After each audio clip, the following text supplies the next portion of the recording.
이 시간 시편 78편 12절에서 17절 말씀을 통해서 지존자를 배반하였다는 제목으로 함께 은혜를 나누겠습니다. 6월은 호국의 달입니다. 그 의미는 우리가 알지 못하는 분들의 헌신으로 생명을 바친 것으로 말미암아 우리가 평화를 누리고 우리가 이렇게 예배할 수 있는 것을 생각해야 합니다. 더 나아가서 우리의 믿음의 선진들이 있었기 때문에 우리가 믿음을 받아들일 수 있었고 성경이 우리의 손에 들어오기까지 얼마나 수많은 피들이 흘렸는가를 생각하고 지금 우리가 가지고 있는 이 성경을 귀하게 여길 줄 아는 하나님의 사람, 믿음의 사람이 다 될 수 있기를 부탁드립니다. 그리고 시편 78편은 구약 성경을 압축해서 정리한 그리고 어떤 정신을 가지고 기록한 아주 귀한 내용입니다. 1절부터 마지막 절까지 우리가 하나씩 살펴볼 텐데 그것을 통해서 구약을 이해하는데 또 더 나아가서 신약을 이해하는데 도움이 될 수 있기를 기도합니다. 자, 먼저 그러면 12절, 13절 보시기 바랍니다. 두 절씩 나누어서 살펴보겠습니다. 12절, 13절은 이스라엘 백성이 출애굽할 때 하나님께서 애굽과 홍해에서 베푸신 구원의 기적을 회상하는 구절입니다. 이 구절은 이스라엘의 출애굽 사건은 곧 그리스도 안에서 우리가 옛 사람이 죽고 새 생명으로 걸어가는 십자가의 여정에 대한 강력한 예표가 여기에 들어있습니다. 먼저 12절에 보시면 애굽 소환들을 떠났다고 합니다. 이것은 바로 철저한 자기 부인의 시작입니다. 왜냐하면 애굽은 잘 아시듯이 성경에서 전통적으로 세상 그리고 죄에 노예된 상태의 자기 중심성을 상징하기 때문입니다. 그래서 12절에서 하나님께서는 애굽 땅에서 기이한 일, 기적들을 행하셨다 말씀하고 있습니다. 이 기적은 인간의 힘이나 이스라엘의 노력으로 된 것이 아닌 것은 분명합니다. 그러면 우리가 애국과 같은 세상적인 욕망, 세상적인 성공, 인정받고 싶은 마음, 육신의 편안함에 묶여 있을 때 우리의 힘으로는 결코 그 사슬을 끊어낼 수 없음을 인정하는 것이 바로 자기 부인의 첫걸음이라는 것을 생각해야 합니다. 그러니 애굽이라는 것은 우리가 옛사람의 방식에서 벗어나는 것이며 오직 하나님의 전적인 개입과 은혜도만 가능하다는 것을 철저히 고백해야 합니다. 우리의 지혜와 우리의 능력을 부인하고 하나님의 구원에 온전히 기대는 것이 바로 애굽 땅을 등지는 것, 소환들을 떠나는 행위라는 것입니다. 그러면 출애굽의 현재적인 의미가 무엇이겠습니까? 그것은 바로 우리 자신의 지혜와 능력에 대한 신뢰를 내려놓는 것입니다. 죄와 옛 습성뿐만 아니라 자기 의유와 자기 확신에서도 떠나는 것입니다. 구원이 전적으로 하나님의 은혜임을 고백하는 것입니다. 또 앞길이 보이지 않아도 어디로 가야 될지 알지 못해도 하나님의 인도하심을 따라 나서는 것입니다. 광야의 불안보다 하나님의 약속을 더 신뢰하는 것입니다.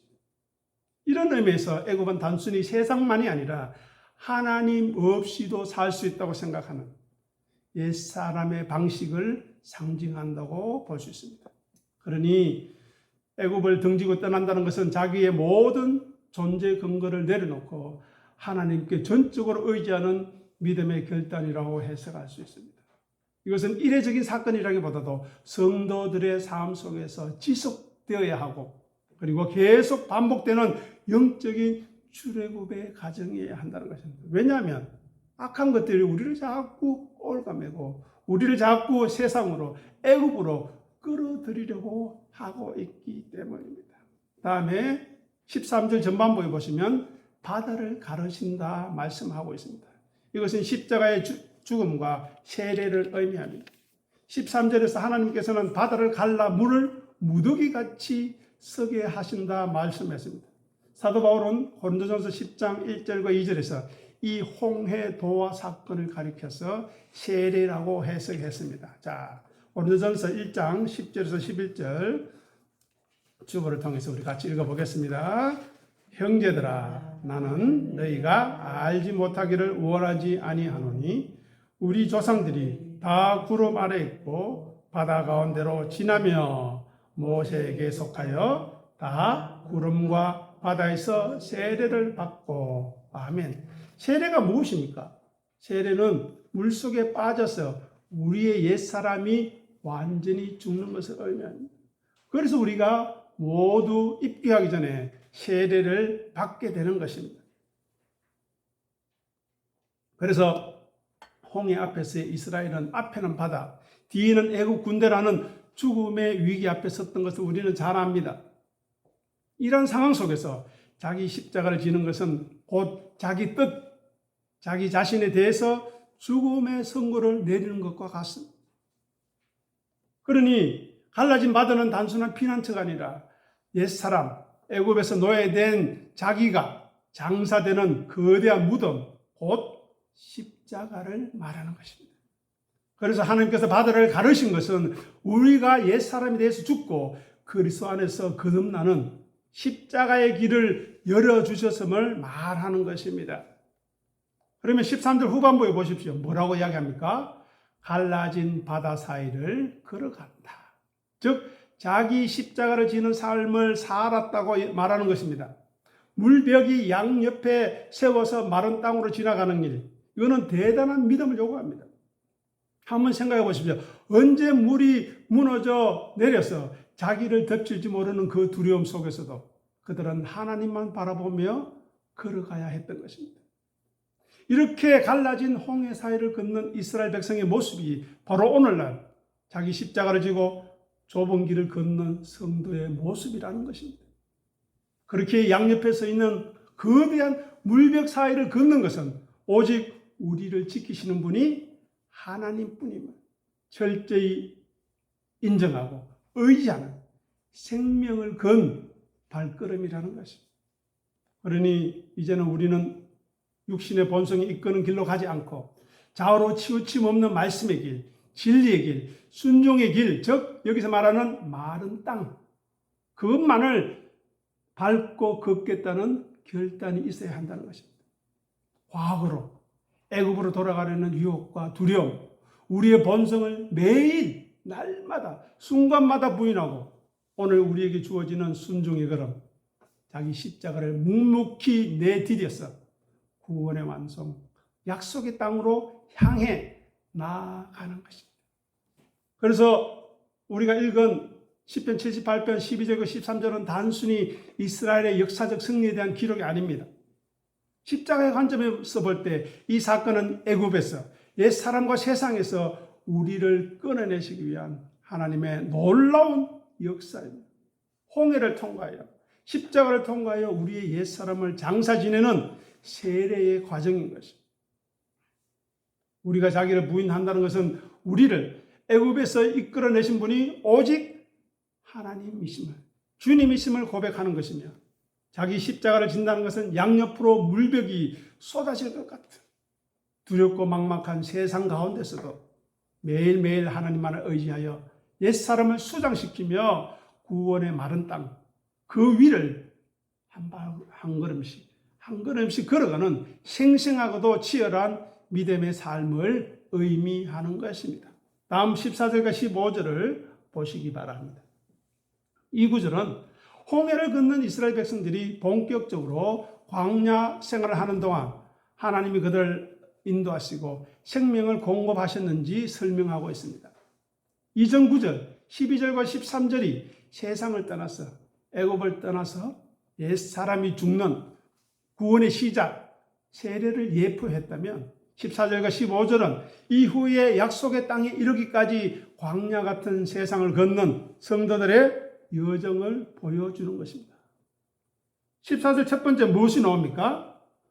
구름기둥, 불기둥이 나옵니다. 다시 말해서 광야는 길도 없습니다. 낮에는 뜨겁습니다. 밤에는 치명적으로 추운 곳입니다. 그런데 14절에서 하나님께서는 낮에는 구름기둥으로 시원하게 해주시고 밤에는 불빛으로 따뜻하게 그들의 길을 이끄셨다고 하십니다. 이스라엘은 이 기둥이 움직이면 걷고 나아갔으며 멈추면 아무리 오래 머물고 싶어도 아무리 떠나고 싶어도 장막을 쳐서 기다려야 했던 것입니다. 이것은 무슨 말입니까? 이것은 우리 인생의 운전대, 내 인생의 내비게이션을 끄고 주도권을 하나님께 넘기는 것이 완벽한 자기 부인이라는 것입니다. 그러니 우리는 내 경험, 내 계획, 내 효율성을 따져서 인생의 방향을 결정하려고 하는 것이 세상 사람들입니다. 그리고 그것이 마치 자기 긍정의 모습으로 나타나는 것이 현실입니다. 그러나 구름 기둥과 불 기둥의 인도를 따른다는 것은 우리 삶의 타이밍과 목적지에 대한 우리의 권리를 포기하는 것이 아니겠습니까? 우리 시각으로는 밤의 어둠이나 낮의 뜨거움과 광야의 척박함이 두렵습니다. 하지만 우리의 생각을 부인하고 오직 성령님 빛과 구름의 인도하심에 우리 속도를 맞추는 것이 바로 그 매일의 훈련이 곧 자기 부인의 자리인 것입니다. 다음으로 15절 전반부를 보시기 바랍니다. 뭐라고 이야기합니까? 반석을 쪼개셨다.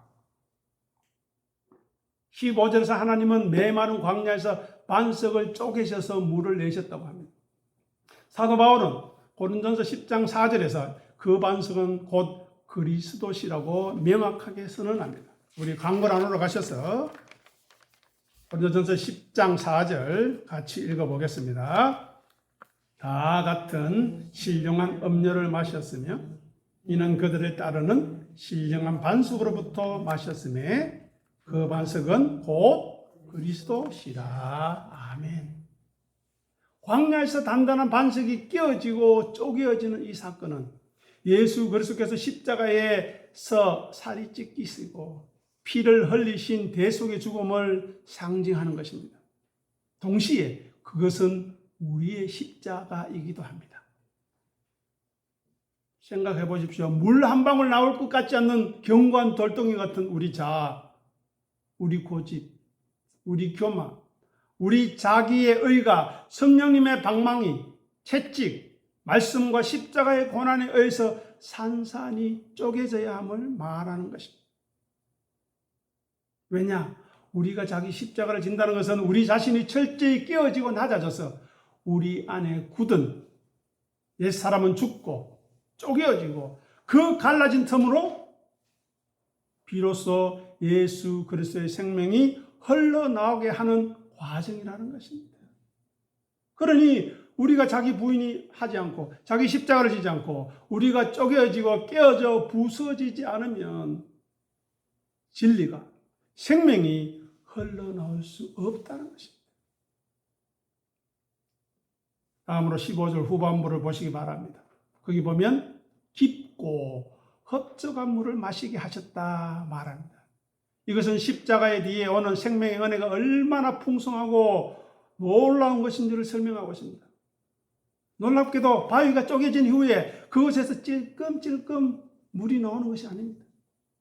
매우 깊은 곳에서 나오는 물처럼 어떻게 해요? 흡족하게 터져 나왔습니다. 이것은 인간의 논리로는 광야의 바위에서 바다처럼 깊고 풍성한 생명수가 나온다는 것은 불가능한 것 아닙니까? 광야에 있는 반석은 본래 물을 낼 수 없는 단단한 돌입니다. 그죠? 그런데 하나님께서 그 반석을 치시자 생명의 물이 흘러나왔다는 것입니다. 마찬가지입니다. 십자가는 처형의 도구이고 죽음을 의미하고 마지막을 의미합니다. 허물을 의미합니다. 그러나 그리스도께서 십자가에서 죽으심으로 죄인들에게 영원한 생명이 저와 여러분들에게 지금 흘러나오고 있는 것입니다. 그래서 출애굽기 17장에 가보시면 하나님은 모세에게 반석을 치라고 말씀하시는 것입니다. 반석은 타격을 받음으로써 물을 내었던 것입니다. 예수님도 죄가 없으시지만 인간의 우리의 죄를 대신하여 하나님의 심판을 받으셨습니다.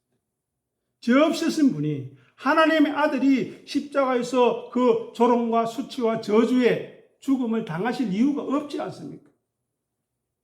그런데 그분이 맞으심으로 우리가 생명을 얻었던 것입니다. 그런데 광야에서 이스라엘 백성들은 원망하고 불평하고 있었습니다. 그들은 물을 받아 먹을 자격이 없었습니다. 그럼에도 하나님은 그들에게 반석에서 물을 주셨습니다. 이것은 바로 십자가의 구원 역시 우리의 공로 때문이 아니라 전적인 하나님의 은혜라는 것입니다. 죄인들이 자격이 있어서가 아니라 그리스도의 희생 때문에 생명의 은혜를 받는다는 것입니다. 예수님의 죽음을 확인하기 위해서 군병들이 창으로 옆구리를 찔렀을 때 곧 피와 물이 나오더라고 요한복음 19장에서 기록하고 있습니다. 초대교회와 많은 신학자들은 반석에서 흘러나온 물과 그리스도의 몸에서 흘러나온 물과 피 사이에 깊은 상징적인 연관성을 찾았던 것입니다. 바로 반석에서 나온 물이 육체의 생명을 살렸다면 그리스도에게서 나온 물과 피는 영적인 생명, 영원한 생명을 주는 은혜를 상징한다는 것입니다. 따라서 광야에서 단단한 반석이 깨어지고 쪼개지는 이 사건은 그리스도의 십자가를 상징한다고 말하는 것입니다. 또 그 이유는 반석이 하나님의 심판적인 타격을 받음으로써 생명의 물을 내어 백성들을 살린 것처럼 그리스도께서 십자가에서 몸이 찢기고 피를 흘리심으로 죄인들에게 생명을 주셨기 때문입니다. 그래서 구약의 반석은 그림자였고 십자가의 그리스도는 실체라고 말하는 것입니다. 그렇기에 자기 부인과 자기 십자가를 지는 우리 성도의 삶은 언뜻 보면 모든 것을 빼앗기는 광야와 같습니다. 또 돌에 맞아 부서지는 고통스러운 길, 쪼개지는 것과 같습니다. 그래서 그 타락한 본성은 그것을 싫어합니다. 거부합니다. 하지만 역설적이게도 참된 생명과 영혼의 hợp족함은 우리의 옛사람이 쪼개어지는, 비워지고 낮아지는 바로 그 십자가의 자리에서만 터져 나온다는 것입니다. 세상의 화려한 우물이 아니라 우리를 온전히 부인하고 주님의 십자가에 우리를 못 박을 때 세상이 줄 수 없는 영원 깊은 곳에 참된 안식과 평화와 위로가 성령님의 생명수를 흡족하게 경험하게 된다는 것입니다.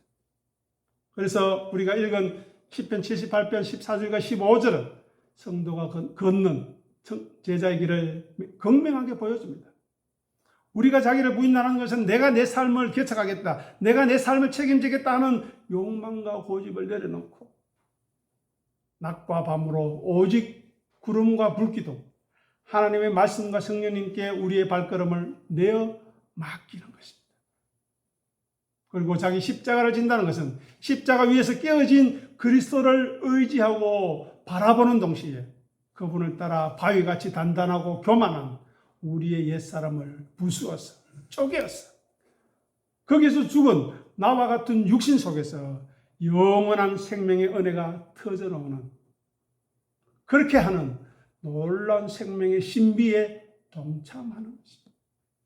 그래서 예수님이 나를 섬기라고 하는 것이고 나를 따르라고 하는 것이고 나를 따르려면 날마다 자기를 부인하고 자기 십자가를 지라고 하는 것입니다. 왜요? 이 생명의 신비에 이 놀라운 생명의 자리로 우리를 초대하고 싶어서입니다. 우리를 괴롭게 하려고 하는 것이 아니라는 것입니다. 마지막으로 시편 78편 16절과 17절 보시기 바랍니다. 여기 보시면 광야 같은 인생길에서 성도가 겪는 은혜와 육체의 본성 사이에 치열한 영적 전투를 이해하는데 매우 깊은 통찰이 있습니다. 먼저 반석에서 터진 물은 이것은 16절과 마찬가지로 우리를 살린 십자가의 은혜입니다. 이스라엘이 통과하던 메마른 곳 광야는 물이 없으면 죽을 수밖에 없는 한계 상황입니다. 그죠? 그러나 하나님은 반석을 쳐서 물이 강같이 흐르게 하심으로 생명을 주셨습니다. 앞에서 확인했듯이 고린도전서 10장 4절에서 그 반석은 누구시라고요? 곧 그리스도라 말씀합니다. 쪼개진 반석은 십자가에서 찢기신 예수 그리스도를 말합니다. 주님께서 친히 십자가에 자신을 내어주심으로 자기를 버림으로 우리를 생명의 폭포수 성령님과 은혜를 우리에게 부어 주신 것입니다. 그래서 십자가의 은혜는 우리의 어떠함 때문 아니라 우리의 잘남, 우리의 못남, 우리의 어리석음, 우리의 공적 때문이 아니라 전적으로 하나님의 주권적인 사랑이라는 것입니다. 그래서 그리스도를 따르는 제자는 가장 먼저 이 절대적인 은혜, 살리심을 경험해야 합니다. 알아야 합니다. 깨달아야 합니다. 그리고 그것을 힘을 삼아, 동력을 삼아 광야의 길을, 세상을 걸어가는 하나님의 사람인 것입니다. 다음으로 17절 보시기 바랍니다. 메마른 곳에서 어떻게 해요? 메마른 땅에서 지존자를 배반하였다. 자기 부인의 실패를 말하고 있습니다. 놀라운 생명의 물을 마시고도 이스라엘 백성은 계속해서 범죄하며 하나님을 배반합니다. 시편에 우리 이후로 계속 이어지는 구절을 보면 그들은 탐욕대로 음식을 구하고 또 하나님의 능력을 시험하며 의심했습니다. 여기서 그들의 범죄는 바로 자기 부인의 실패 때문이라는 것입니다. 이스라엘은 생존에 필요한 물은 얻었습니다. 그들의 육체의 정욕과 옛 자아는 죽이지 않았습니다. 어떻게 되겠습니까? 그들은 자기들의 입맛, 자기들의 안락함, 자기들의 요구 조건이 채워지지 않자 곧바로 원망하고 불평했습니다.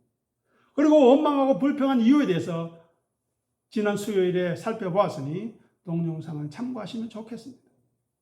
이스라엘은 하나님을 자기 소원의 성취를 위한 도구로 여겼지 내가 순종해야 할 지존자, 지극히 존귀한 분으로 모시지 않았다는 것입니다. 그래서 자기를 부인한다는 것은 우리 안에서 끊임없이 솟아나는 이스라엘 백성과 같은 탐욕, 왜 광야와 같은 땅에 나를 두셨는가? 왜 이렇게 별 볼 일 없는 곳에 나를 두셨는가? 왜 나를 이렇게 인정해 주지 못하는가? 라는 것, 그리고 왜 이것밖에 주지 않는가 하는 욕망을 거절하고 죽이는 것입니다. 은혜를 체험하고도 우리의 뜻이 살아있으면, 우리 옛사람이 살아있으면 결핍의 자리에 섰을 때에, 메마른 땅에 섰을 때에 여지없이 하나님을 배반하게 된다는 것입니다. 여기서 메마른 땅이 무엇일까요? 바로 우리가 져야 할 십자가라는 것입니다. 하나님께서 반석에서 물을 주셨다고 해서 광야가, 메마른 땅이 갑자기 에덴 동산이나 오아시스나 가나안 땅으로 변한 것은 아니지 않습니까? 그것은 여전히 뜨겁고 척박한 광야였습니다. 내일 아침 다시 일어나면 어떤 길을 어떻게 걸어가야 할지 모르는 막막한 곳이었습니다. 바로 그런데 이 광야가 성도가 일상에서 져야 할 자기 십자가라는 것입니다. 그래서 십자가를 진다는 것은 우리 상황을 내 마음대로 통제하고 싶고 내 마음대로 하고 싶은 욕구를 내려놓는 것입니다. 반면에 하나님이 허락하신 현재의 고난과 연단의 시간, 메마른 땅을 도망치지 않고 회피하지 않고 그것을 걸어가는 것입니다. 이스라엘 백성들은 자기들에게 주어진 어려운 환경, 광야가 십자가가 되는 것을 거부했습니다. 그들은 넓고 편안한 길을 원했습니다.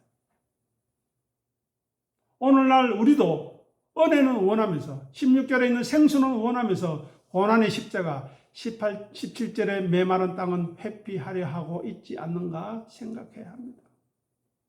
전적으로 자기 십자가를 지난 자는 이곳이 여전히 메마른 광야일지라도 반석이신 주님이 나와 함께 하시니 나는 만족하며 묵묵히 이 길을 걷겠습니다라고 고백하는 사람입니다. 그래서 시편 78편 16절과 17절은 은혜를 받아 먹고도 옛 자아를 십자가에 못 박지 않았을 때 일어나는 영적인 비극을 보여주는 것입니다.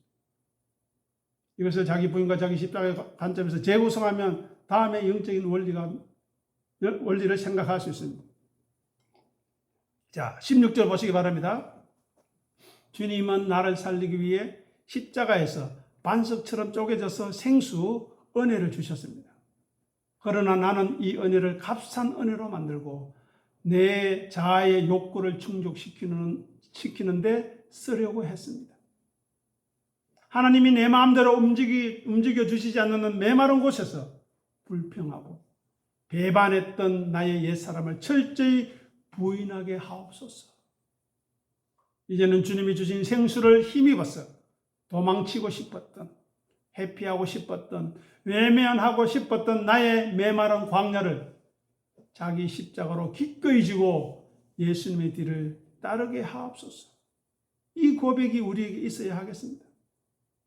결국 신앙은 은혜로 살아나서 자기를 부인하며 각자의 메마른 광야, 십자가를 통과해 나가는 과정이기 때문입니다. 시편 78편에 이스라엘 백성들을 반면교사 삼아서 환경을 탓하는 우리 옛사람을 죽이고 묵묵히 주님의 뜻에 복종하는 십자가의 길을 걸어가야 한다는 것을 오늘 본문이 우리에게 가르쳐 주고 있습니다. 이 말씀을 묵상하고 묵상해서 믿음의 사람으로 든든히 서가기를 간절히 소원합니다. 기도하겠습니다. 아버지 하나님, 은혜를 감사합니다. 이스라엘 백성들에게 광야에서 반석을 쳐서 물을 주시고 그 물이 흡족한 물이며 풍성한 물이었음을, 생수였음을, 한량없는 하나님의 은혜였음을 우리가 확인합니다. 주님, 그 은혜를 발판으로 삼아서 주님의 말씀에 복종할 수 있도록, 순종할 수 있도록 우리를 비우고 낮추게 도와주시옵소서. 그리함으로 우리로 말미암아 진리가 흘러나가게 하시고 예수 그리스도의 십자가가 증거되게 하시고 진리의 성령님의 역사와 인도하심이 나타나게 도와주시옵소서. 다만 바라옵는 것은 그렇게 우리를 사랑하시고 돌보시고 인도하시고 지금까지 지키신 하나님을 거역하거나 배반하지 않도록 주여 우리를 불쌍히 여겨 주시옵소서. 주님의 은혜가 없으면, 진리의 성령님의 역사가 없으면 우리는 배반할 수밖에 없고 거역할 수밖에 없고 불평과 원망으로 우리의 삶을 물들일 수밖에 없음을 고백합니다. 주님, 불쌍히 여기소서.